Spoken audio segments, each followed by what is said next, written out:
Kalau misalnya dia tuh di sentral, selnya bakal namanya nukleus, sementara kalau di aksonnya itu namanya tractus. Nah, kalau di perifer dia berubah nama, jadi ganglion sama nervus.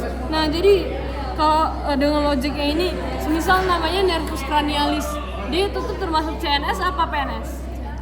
PNS, ya gara-gara namanya juga nervus gitu. Nah, kemencet emot ya. Nah, ini adalah nervus cranialis. Kalian udah hafal semua 12-12-nya? Ya, Ada nyanyi. Gue nyanyi. Coba nyanyi. Udah, gak usah nyanyi deh.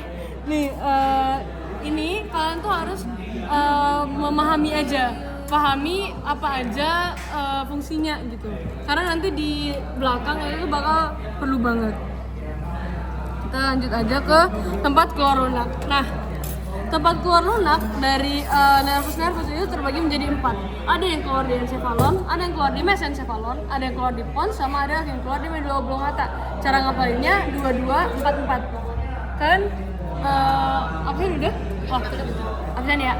Nah, 22, 44 berarti 2 di encephalon, berarti nervus 1 sama 2 itu tuh di encephalon, 3, 4 itu tuh nanti di mesencephalon, 5, 6, 7, 8 itu nanti di pons, 9, 10, 11, 12 nanti di medula oblongata. Nah, kita lihat dulu nih yang bisa kita lihat. Yang pertama ada bulbus olfactorius. Bulbus olfactorius itu yang ini. Jadi ini adalah tempat keluar dari nervus 1. Terus chiasma opticum, chiasma artinya kan penyilangan. Makanya kalian ngeliat aja di sini struktur yang menyilang yang mana. Ini chiasma opticum. Terus oculomotorius itu yang ini. Yang di sini nih. Terus kalau misalnya dia itu yang keempat, dia tuh nanti bakal trochlearis itu tuh bakal di belakang. Mana ya? Nih. Nih. Trochlearis, trochlearis itu di belakang. Jadi dia tuh kalau di sini ketutupan sama cerebellumnya. Terus lanjut lagi ada trigeminus 5, 6, 7, 8 itu tuh di pons. Kalau yang trigeminus dia tuh di brachium pontisnya di sini. Kalau yang 6 dia tuh nanti di sulcus bulbopontinus yang di sini. Terus yang 7, 8 dia tuh di angulusnya. Jadi dia di sini. Tapi di sini udah nggak kelihatan lagi. Terus kalau di medula oblongata dia cuma terbagi menjadi 2. Ada yang nervus 12 yang tuh nanti di sulcus anterolateral. Sementara kalau 9, 10, 11 itu nanti di sulcus yang posterolateral. Terus ini tempat keluar kasar. Nah, tempat keluar kasar atau tempat keluar keras itu tuh banyak banget.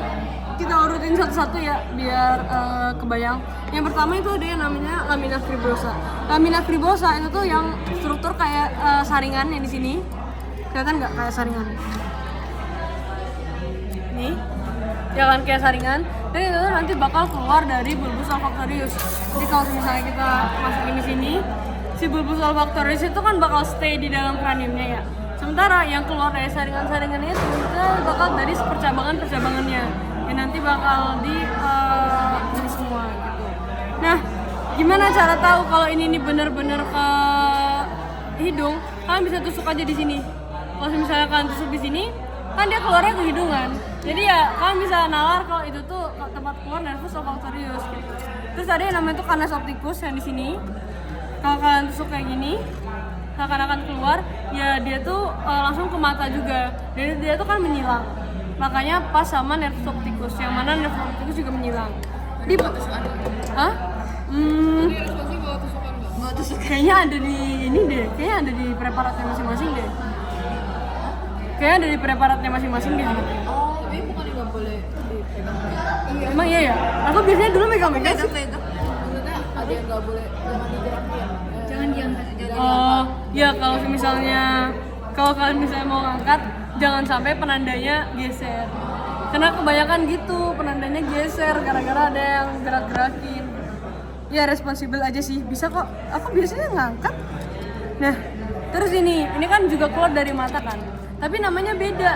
Yang ini adalah visura orbitalis yang superior. Nah, kenapa dia sama-sama di mata? Gara-gara yang keluar tuh nervus-nervus penggerak mata. Nervus 3, 4, 6 sama ketambahan 1 lah. Ketambahan 1 nervus 5 cabang 1 gitu. 3, 4, 6, 5 cabang 1. Terus yang 5 cabang 2 dia tuh di foramen rotundum. Foramen rotundum itu tuh yang ini. Nih, yang kecil. Nih. Nah, terus ini kan udah 5 cabang 2 kan, yang maxillaris kan. Terus berarti tinggal yang 5 cabang 3. 5 cabang 3 dia tuh di foramen oval. Kalau foramen oval kan pasti tahu gara-gara bentukannya emang oval gitu. Nih foramen oval yang ini. Dan kalau kalian tusuk, dia tuh bakal ke mandibula juga. Makanya namanya nervus mandibularis. Terus 5 terus yang 6 kan udah. Terus tuh yang 78 dia tuh nanti bakal keluar di meatus acousticus yang internus. Meatus acousticus internus itu tuh lateral sendiri, itu yang ini. Nih, kalau kalian misalnya tusuk dan dia keluar ya, dia tuh keluarnya juga di sini, di dekat telinga gitu. Makanya yang keluar dari situ nervus facialis sama vestibulocochlearis. Terus 7, 8, 9, 10, 11 itu tuh sama. Semuanya di foramen jugularis. Foramen jugularis tuh yang ini.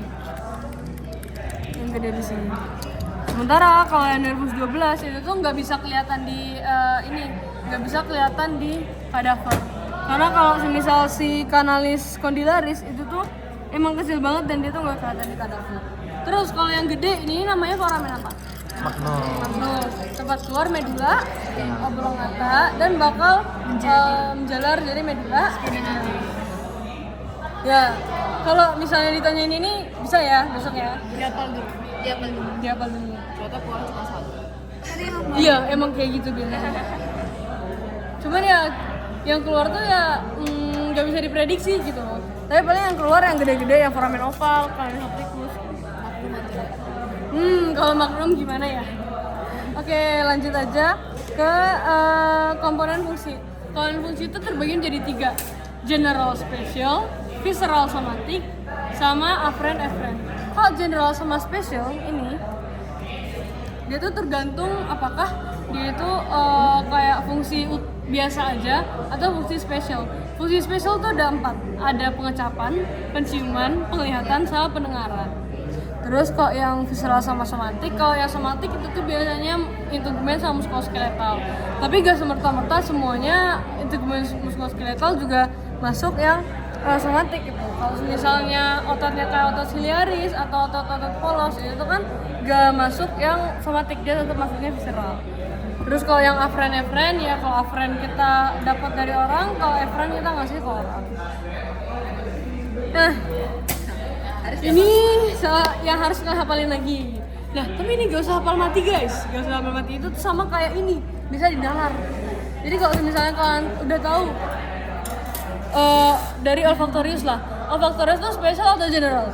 Spesial. Terus dia visceral atau somatik? Visceral kan. Terus dia afferent kan. Kita dapat dari orang. Udah.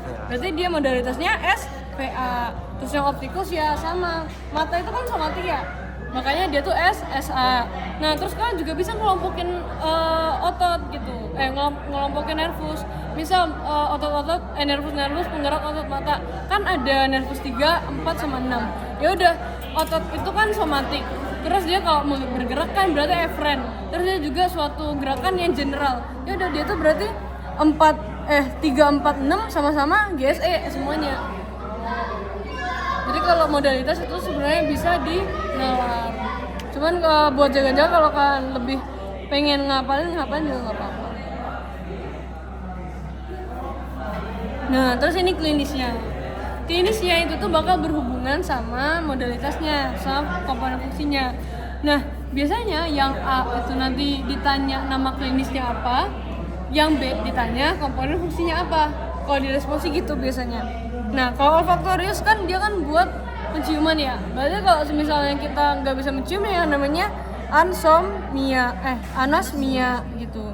Terus kalau yang optikus dia tuh nanti anopia, mau dia tuh anopianya yang gimana pun itu nanti dia nervus optikus. Terus kalau yang nervus penggerak yang 3, 4, 6 itu bakal menyebabkan yang namanya ptosis. Udah SL juga kan, ngecek ptosis sudah. Yang disenterin ke glabella. Terus kalau misalnya dia atau dia nggak ngikut itu juga namanya ptosis. Terus ini yang trigeminus itu ya itulah intinya trigeminal neuralgia. apa? Dari wajah. Gini nggak sih? Ya, jadi kalau neuralgia, algia tuh kan nyeri ya. Ya udah, kalau neuralgia berarti nyeri tapi yang disebabkan oleh nervusnya, bukan disebabkan dari luarnya gitu. Terus kalau yang facialis kan buat ngegerakin otot-otot wajah. Ya udah, berarti kalau misalnya dia lesi di salah satunya, dia bakal jadi Bell's palsy. Terus vestibulocochlearis itu tuh bisa nyebabin vertigo sama nggak bisa mendengar. Terus kalau yang glossofaring, vagus, kalau vagus tuh ya refleks vagal lah.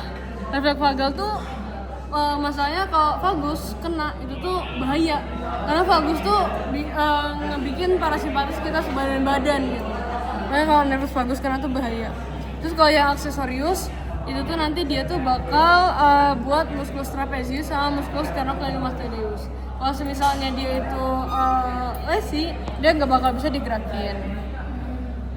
Mbak, tapi kalau misalnya Bell's palsy itu yang itu hoax atau nggak sih kayak Bell's palsy itu akibat sering kena kipas atau angin gitu? Enggak sih. Sebenarnya kalau diresponsi gitu. Enggak, bukan, maksudnya out of responsi. Soalnya kan kayak ada yang bilang Bell's palsy efek dari ini, tapi gimana caranya dia bisa kena facialnya gitu. Dan Bell's palsy kan juga secara tiba-tiba nanti hilang, nanti tiba-tiba sembuh sendiri kan, itu gimana konsepnya? Kalau Bell's palsy beda. Kalau Bell's palsy itu kan dia kan lesi ya, lesi di nervus. Nah, lesi itu tuh ada yang permanen, ada yang enggak. Kalau misalnya yang enggak permanen itu tuh misalnya kalau nervusnya itu tertekan